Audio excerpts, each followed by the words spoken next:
আমি যা বলবো তার কোনো উত্তর তুমি প্রথমে দিতে পারবে না। আচ্ছা, সেটা হলো প্রথম শর্ত। ভাবো, ভাবলাম। ভাবতে টাকা লাগে না, ভাবো।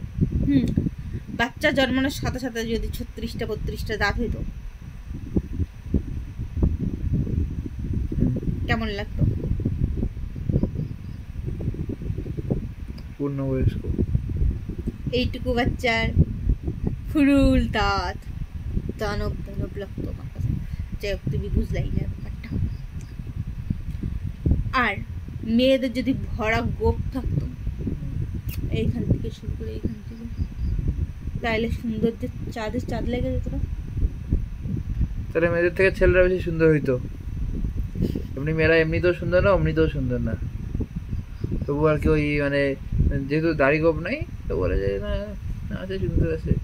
তো যদি ওই মেয়েদের গোপ থাকতো তাহলে মেয়েদেরকে যেটুকু ওই মানে মন ভুলানোর জন্য সুন্দর বলে ওইটাও বলতো না।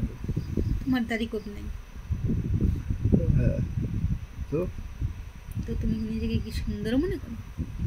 আমি সুন্দর না মোটেও। আরেকটা লাস্টে, বেশি বেশি কথা বলবে না, বলছি না কম কথা বলবে। ছেলেরা যদি প্রেগনেন্ট হতো তাইলে দেখতে কেমন হতো? ওদের যদি সি সেকশন করা হতো তাইলে কেমন লাগতো? সি সেকশন মানেই তো জানি না। সিজার। ছেলেদের যে সিজার করতো পরে তো ওরে বাচ্চাও হয়।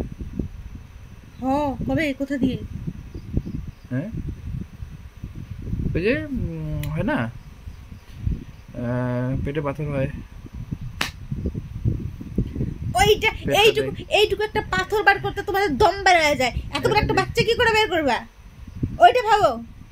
ও আচ্ছা, ঈশ্বর যদি করে যে এটা যদি টেকনিকটা চেঞ্জ করে দেয়, মেয়েদের গর্ভ ধারণের ক্ষমতাটা যদি ছেলেদের দিয়ে দেয়, তাহলে তোমাদের ছেলেদের হাওয়া টাইট হয়ে যাবে। হাওয়া টাইট হয়ে যাবে, হাওয়া টাইট হয়ে গেলে হাত পা গুলো শক্ত হয়ে যাবে। ভাইবেই তোমার হাত পা টাইট হয়ে যাচ্ছে, আর হইলে পরে তো হয়ে গেছিল। কথাই নাই, এতক্ষণ মুখে বুলি ফুটতেছিল, খই ফুটতেছিল, এখন সব কথা উধাও হয়ে গেছি, উধাও।